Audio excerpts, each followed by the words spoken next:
Did you know the school rules in the 1970s were so harsh that they're banned today? Some of these rules felt sensible, even progressive, whereas others pushed boundaries and left scars that students never forgot. In this video, we'll deep dive into 25 school rules that once defined a generation, but would never survive in today's era. Rule 1. Dress codes prohibiting girls from wearing pants. In the 1970s, many schools enforced strict dress codes that prohibited girls from wearing pants, requiring skirts or dresses instead. At the time, this rule was seen as perfectly normal, shaped by outdated ideas of discipline and femininity. Teachers believed that appearance dictated respect, while students had little choice but to comply, even if it meant discomfort during cold winters or restriction during everyday activities. Today, this rule would be unthinkable.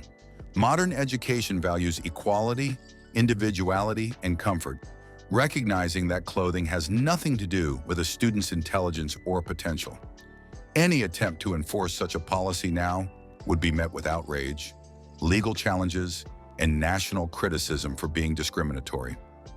If being told what to wear sounds unfair, the next rule was even more extreme.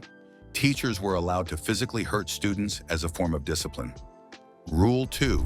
Corporal punishment. In the 1970s, corporal punishment was a widely accepted form of discipline in schools. Just as parents were expected to enforce strict rules at home, teachers were permitted to do the same in the classroom. A ruler across the knuckles, a cane on the behind, or even a public slap was considered a legitimate way to correct behavior. For many students, the classroom reeked of fear, where one mistake could lead to humiliation and pain in front of other students. Today, this practice would never survive. Modern education systems emphasize emotional well-being and constructive discipline rather than physical harm. Striking a student is now seen as a violation of both children's rights and basic human dignity. In many countries, corporal punishment is outright banned, and even in places where it lingers, it is heavily criticized as damaging rather than corrective. And if physical punishment sounds harsh, the next rule forced every student into a daily ritual, reciting the Pledge of Allegiance, whether they believed in it or not. Rule 3. Reciting the Pledge of Allegiance daily. In the 1970s, many schools required students to begin each morning by reciting the Pledge of Allegiance. It was more than a ritual. It was viewed as a test of loyalty and patriotism. Students stood in rows, hands over hearts, as teachers enforced the expectation that every child would declare allegiance to their flag, regardless of personal belief or background. Refusal often led to disciplinary action, leaving little room for rebellious voices. Today, this rule would not hold up in the same way. While some schools still practice it, modern society increasingly recognizes that patriotism cannot be mandated, and freedom of expression must be protected. Forcing students to participate would be seen as an infringement on individual rights, especially in diverse classrooms with students from different cultural and religious backgrounds. And if this wasn't enough trauma, the schools even tried to control how boys looked, with strict rules against long hair. Quick question: which school rules do you remember from the 1970s? Drop your memories in the comments. We love featuring exciting stories in our videos. Rule 4. Hair length rules for boys. In the 1970s, many schools enforced strict hair length rules for boys, considering long hair inappropriate and rebellious. While administrators claimed it promoted order, it stripped young boys of a basic form of self-expression. Hairstyles that reflected individuality or cultural influence were quickly cut down, sometimes literally, by school authorities who equated long hair with defiance. Today, such a rule would never survive. Personal style is widely seen as an extension of identity, and schools now recognize that controlling a student's appearance does little to enhance learning or discipline. Forcing boys to conform to rigid grooming standards would spark backlash from parents and students alike, and in many cases, legal challenges on the grounds of discrimination and personal freedom. But appearance wasn't the only thing under scrutiny. Some schools even dictated how students could write, going so far as to forbid the use of the left hand. Rule 5. No left hand writing allowed. Believe it or not, some schools in the 1970s discouraged or even outright banned left-handed writing. Left-handed students were often forced to switch to their right hand, with teachers insisting it was neater or more correct. For many children, this rule caused frustration, slower progress in class, and even long-term struggles with handwriting. Today, such a rule would be unimaginable. Modern education recognizes that left-handedness is simply a natural variation, not a flaw to correct.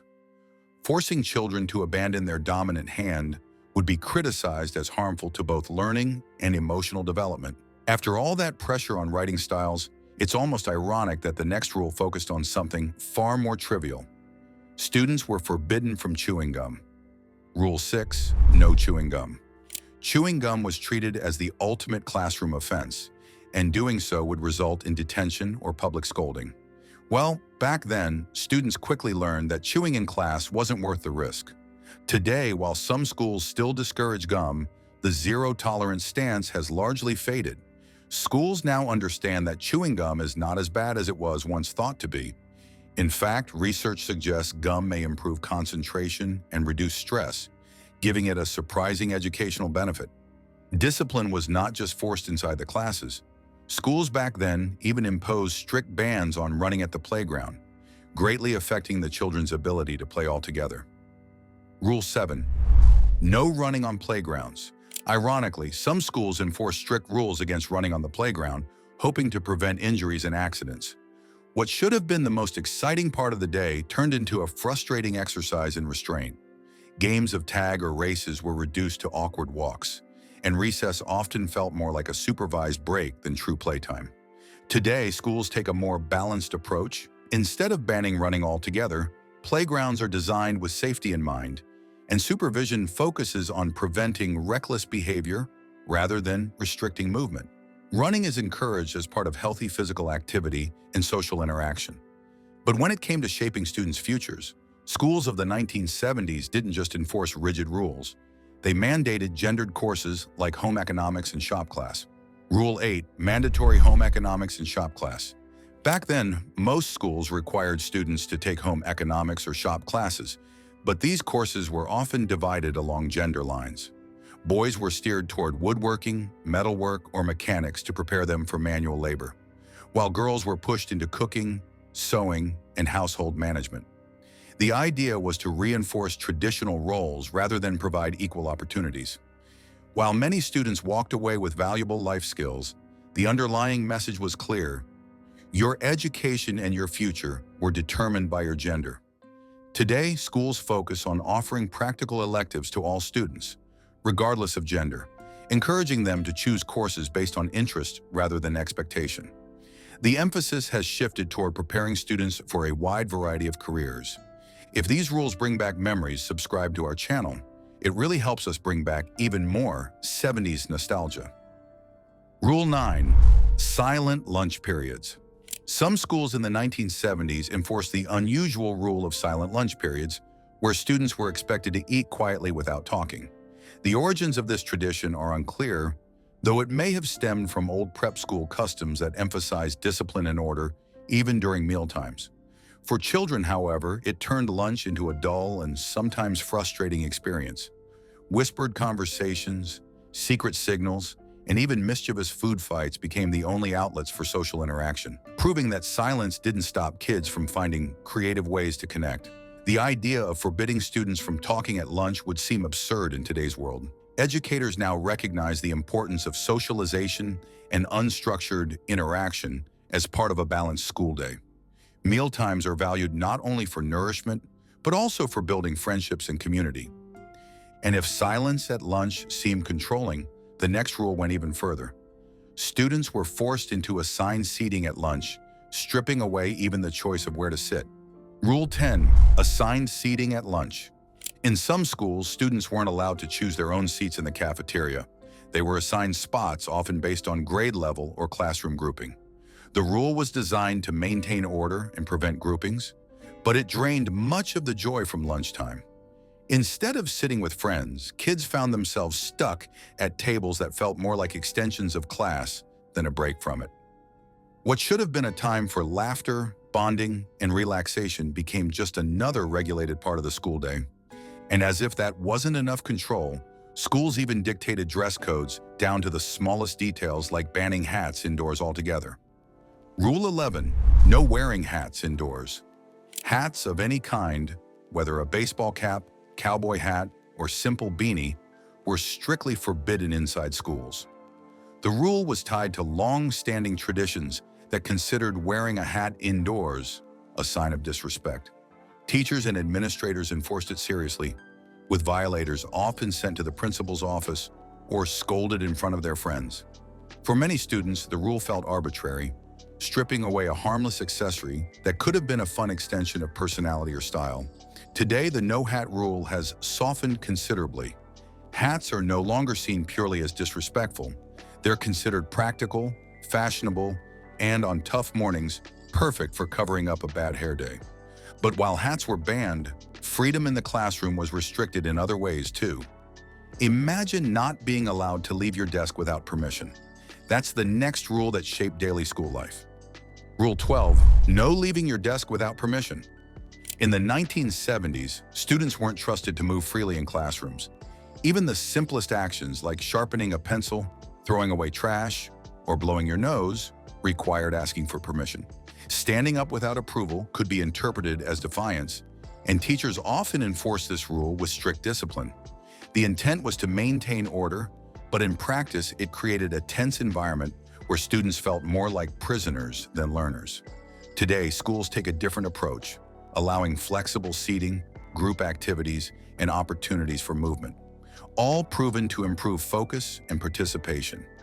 The idea of forcing kids to sit still all day is now viewed as counterproductive to both learning and well-being. But if you think sitting in silence was restrictive, the next rule is downright shocking. Schools in the 70s actually had designated smoking areas for both students and teachers. Rule 13, smoking areas for students and teachers. It might be one of the few old-fashioned school rules that modern kids would actually think was cool instead of lame. Designated smoking areas.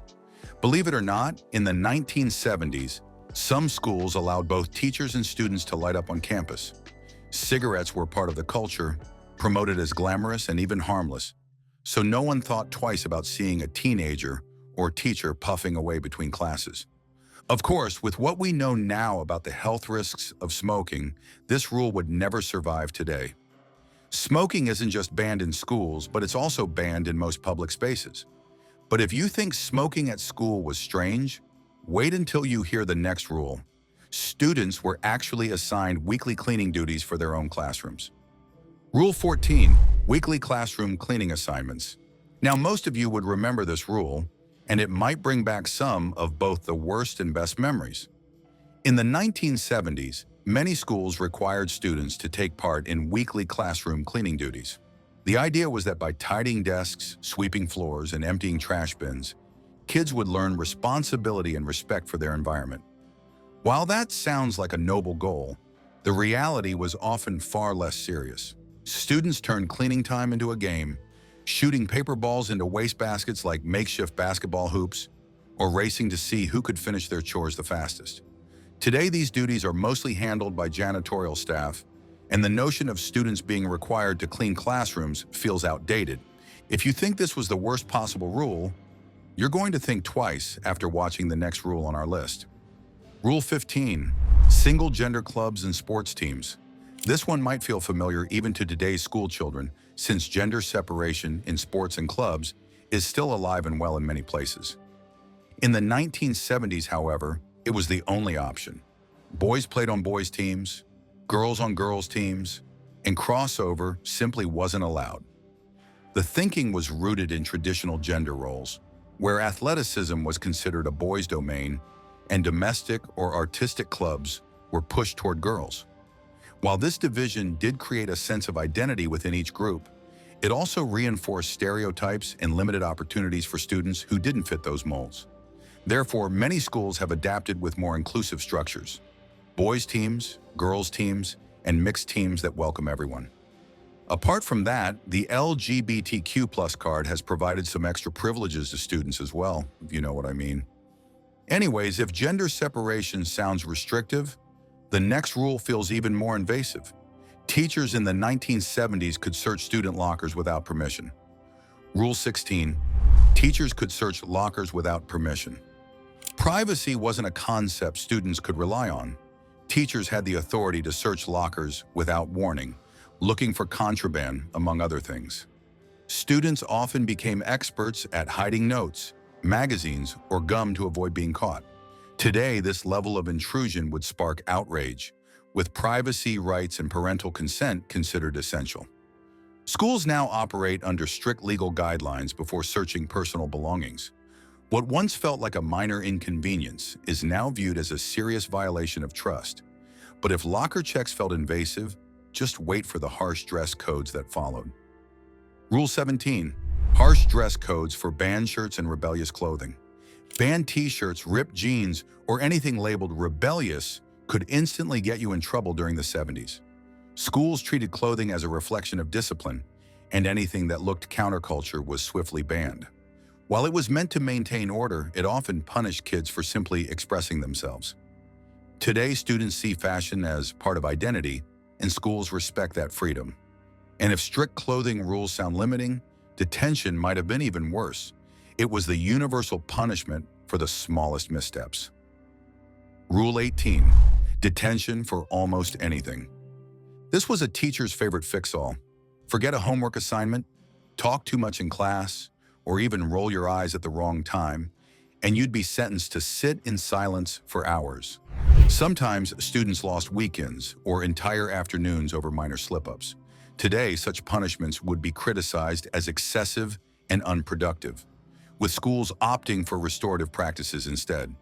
What was once a dreaded punishment is now immortalized in pop culture, thanks to The Breakfast Club. But if you think detention was rough, imagine not even being allowed to eat or drink during class. Rule 19. No eating or drinking in class. Classrooms were no place for snacks or water bottles. Teachers believed discipline meant denying students those small comforts, even when hunger or thirst became distractions. Today, research shows hydration and healthy snacks can actually improve focus, making the old approach seem harsh and outdated. Most schools now allow water bottles and understand the importance of meeting students' basic needs. Still, back then, comfort was sacrificed in the name of order. And if that wasn't restrictive enough, the rules in the library would literally blow your mind. Rule 20. Library behavior. Rules. You think modern library silence is strict? In the 1970s, it was absolute. Students weren't just asked to whisper, they were expected to remain completely quiet, as if making a sound might disturb the sacred atmosphere of study. Librarians enforced these rules with an iron glare, and even the sound of turning a page too loudly could draw attention. Today, libraries are lively hubs of collaboration, group work, and even casual conversation. The shift shows how education has evolved to embrace interaction over rigid silence. But while libraries demanded quiet, schools drew the line hard when it came to electronics. Rule 21. No electronic devices. Back then, Walkmans were banned as distractions, but surprisingly, so were calculators. Teachers often believed students needed to tough it out with longhand math rather than rely on machines. While banning music players made some sense, outlawing calculators feels laughable today when laptops and smartphones are part of daily learning. In modern classrooms, technology is encouraged, not forbidden, with entire lessons built around it. And if this wasn't strict enough, schools in the 70s went even further, employing truancy officers to patrol and enforce attendance like law enforcement. Rule 22. Truant officers monitoring attendance. Schools in that era already felt strict, and truancy officers made them feel like prisons. These staff members acted like campus police, tracking down absent students and ensuring no one skipped class. They could show up at your home, patrol hallways, or confront you directly if you tried to slip away. While attendance is still tracked today, the idea of hiring people solely for truancy seems heavy-handed. Schools now try to address attendance issues with counseling rather than fear. Still, back then, skipping class wasn't easy, and even if you managed to get away, you'd face the scrutiny of hall passes. Rule 23. Strictly monitored hall passes. Hallways weren't free spaces in the 1970s. They were carefully monitored zones where only a limited number of students were allowed at a time. Teachers issued hall passes like currency, and hall monitors enforced the policy strictly. If you didn't have a pass, you were immediately sent back or written up for misbehavior. Today, while passes still exist, enforcement is far more relaxed, with schools trusting students to move responsibly. But the old system treated every hallway like a security checkpoint. Now imagine being punished just for talking in the hallways. It's insane, right? Wait till you hear more. Rule 24. No talking in the hallways. Believe it or not, chatting in the hallway could land you in trouble during the 70s. Schools insisted that corridors remain silent, arguing that conversation disrupted order and delayed students from reaching class. Only recess and lunch were social times, while transitions between classes had to be quiet marches from one room to the next. Today, this rule would never survive. Hallways are buzzing with laughter, chatter, and quick conversations between friends. Modern education values community, not silence. Still, for students of the 70s, even a short hello in the wrong place could spark discipline. Now beware, the last rule on our list might bring some memories that would still hurt your hands. Rule 25. Writing assignments using a typewriter. Students had to hunt and peck their way through essays on bulky manual typewriters, where every typo meant starting over or breaking out correction fluid. Schools invested heavily in typing labs, believing polished, typewritten papers were the ultimate sign of professionalism and preparation for office life. While it did teach discipline and attention to detail, it left little room for creativity or easy revision. With the arrival of personal computers in the 1980s, this rule became instantly obsolete. These 25 school rules weren't just guidelines. They were reflections of an era shaped by strict discipline, cultural norms, and a very different idea of what education should be. Looking back, some seem harsh, others unnecessary, and a few even a little funny, but together they paint a vivid picture of student life in the 70s. Which of these rules do you remember? Let us know in the comments. We'd love to hear your stories. If this trip back to the classroom stirred up some nostalgia, give the video a thumbs up, share it with a friend, and don't forget to subscribe for more 1970s memories.